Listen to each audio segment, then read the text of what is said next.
नमस्कार दोस्तों, स्वागत है आप सभी का आपके चैनल जिज्ञासा स्टडी में।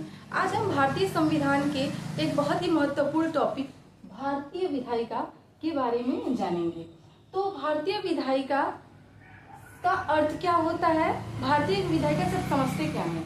भारतीय विधायिका का मतलब होता है जो भारत में कानून बनाने की व्यवस्था है, उसे ही हम क्या कहते हैं? भारतीय विधायिका कहते हैं।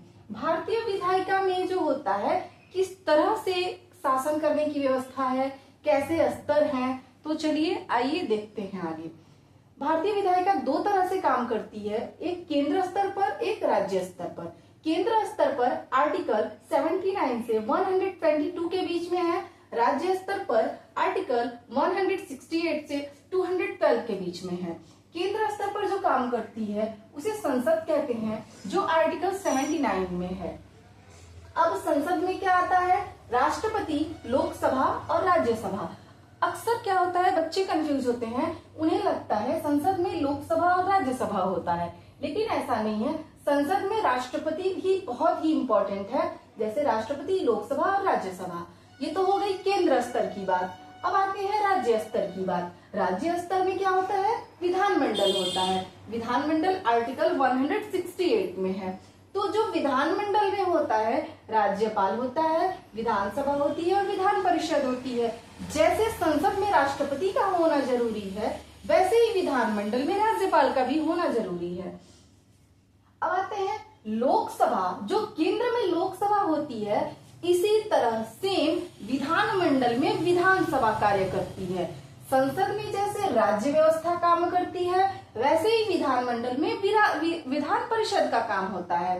केंद्र स्तर पर लोकसभा है, राज्य स्तर पर विधानसभा है, ये इन दोनों का काम एक जैसा है। और केंद्र स्तर पर जैसे राज्यसभा है, उसी तरह राज्य स्तर पर विधान परिषद है। तो आइए अब एक एक करके समझते हैं कि लोकसभा का कार्य क्या होता है, राज्यसभा का कार्य क्या होता है, विधानसभा और विधान परिषद का क्या क्या कार्य होता है। लोकसभा में जो सदस्य होते हैं उन्हें हम एमपी कहते हैं। एमपी का मतलब है मेंबर ऑफ पार्लियामेंट। और लोकसभा में जो सीटों की संख्या है अधिकतम 550 है। वर्तमान में सीटों की जो संख्या है वो 543 है। लोकसभा को हम निम्न सदन से, अस्थायी सदन से, और लोकसभा मतलब लोगों के द्वारा, लोगों का जनता के द्वारा, जो जनता के द्वारा चुना गया हो, उस नाम से जानते हैं। निम्न सदन के नाम से जानते हैं, अस्थायी सदन के नाम से जानते हैं, लोगों के सदन के नाम से जानते हैं। क्यों लोगों के सदन से क्यों जानते हैं? क्योंकि यहाँ की जो चुनाव की प्रक्रिया होती है वो प्रत्यक्ष होती है। प्रत्यक्ष का मतलब है हम जनता खुद चुनती है। यहाँ के जो सदस्य हैं, सदस्यों को जनता खुद ही स्वयं चुनती है, जिससे प्रधानमंत्री का जो चुनाव होता है वो इसी में आता है। अब आता है कार्यकाल। कार्यकाल जो होता है वो 5 वर्ष का होता है लोकसभा का। इसे भंग किया जा सकता है। और मैंने बताया इसका उत्तरदायित्व क्या होता है? प्रधानमंत्री। इसका उत्तरदायित्व कैसे होता है? मतलब प्रधानमंत्री को इसी के माध्यम से चुना जाता है। अब आते हैं राज्यसभा। राज्यसभा के भी मेंबर्स जो होते हैं उनको हम क्या कहते हैं? मेंबर ऑफ पार्लियामेंट कहते हैं। इसको राज्यसभा को हम उच्च सदन कहते हैं, अस्थायी सदन भी कहते हैं। इसका चुनाव होता है अप्रत्यक्ष तरीके से। कार्यकाल 6 वर्ष होता है और इसे भंग नहीं किया जा सकता।